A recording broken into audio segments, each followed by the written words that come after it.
Good morning student. आपकी पढ़ाई अच्छी चल रही है। उम्मीद करती हूँ कि पढ़ाई अच्छे से चल रही होगी। ठीक है। तो आज मैं इस वीडियो के अंतर्गत जुम्मन दर्जी में पेज नंबर जो 54 है उसके लास्ट पैराग्राफ से शुरू करेंगे। इसके पहले मैंने पहले वीडियो में इसकी पूरी की व्याख्या की है, शब्दार्थ को बताया है।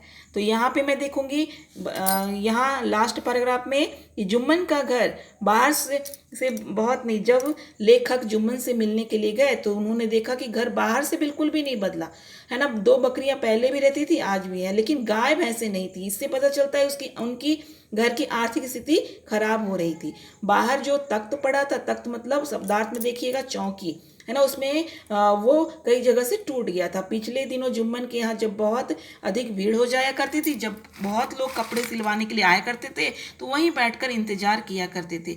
उसके बाद जुम्मन से मिलने के लिए जैसे ही लेखक भीतर गए तो जुम्मन को एक पुरानी खाट पर पड़े देखा।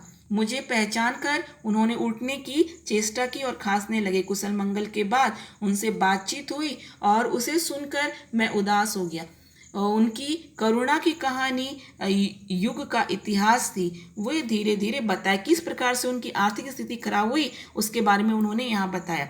बदलते हुए जमाने के साथ मैं लड़ा बेटा, उन्होंने कहा, पर हार गया। धीरे धीरे तो सब कुछ बदल गया। जब तक तुम्हारे पिताजी की तरह पुराने विचारों के लोग थे तब तक मेरे सिले हुए कपड़े को वो पसंद करते थे, उनकी कदर थी। लेकिन धीरे धीरे क्या हुआ कि नए जमाने के लोग आए और फिर उन्हें मेरे कपड़े सिले हुए पसंद नहीं आते थे। उन्हें उस मशीन को देखकर तुम अचरज कर रहे होगे, पर मशीन लाने की इजाज़त मैंने अपने बच्चों को तब दी थी जब घर में फाके होने लगे, मतलब पैसों की कमी होने लगी।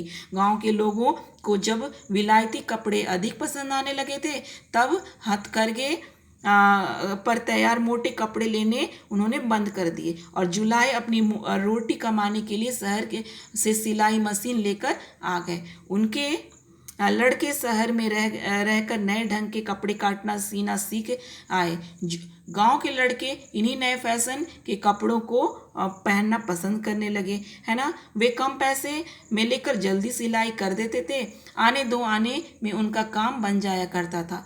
फिर सिलाई कितनी मजबूत होती है और काट कैसी होती है, इसे देखने वाला कम ही रह गए थे। मेरे हाथ की सिलाई महंगी लगने लगी थी। धीरे धीरे लोगों ने मेरे पास आना छोड़ दिया। जिससे मैंने कभी कुछ नहीं मांगा वो भी मुझसे मुंह चुराने लगे।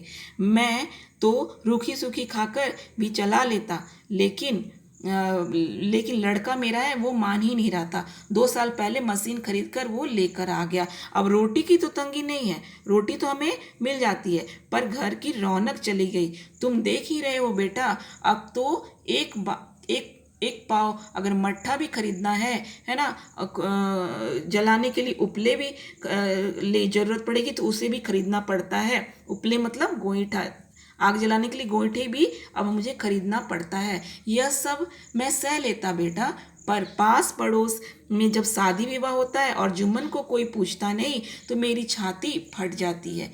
एक दिन था जब गांव की जितनी शादियां हुई जुम्मन के सिले हुए जामे जोड़े को पहनकर हुई। लेकिन आज इतना ही कहकर तुम मुझसे मिलने आ गए, आज मेरा बहुभाग्य है ना। और ये बातों को बताकर उनकी आंखों से आंसू बहने लगी। यानी कि इस पाठ में यही बताया गया है कि जब मशीनीकरण हो गया, मशीन आ गया, तो इंसान के बनाए हुए कपड़ों की वैल्यू खत्म हो गई। यानी कि आदमी का काम भी खत्म हो गया, पैसे कमाने का जरिया भी धीरे धीरे कम होने लगा। तो इससे पता चलता है कि हमें मशीनीकरण में को अपनाना तो चाहिए, साथ ही साथ हाथ से बने हुए चीज़ों को भी हमें महत्व देना चाहिए। अगले पार्ट में मैं मौखिक और लिखित प्रश्नों को लेकर आऊंगी। धन्यवाद।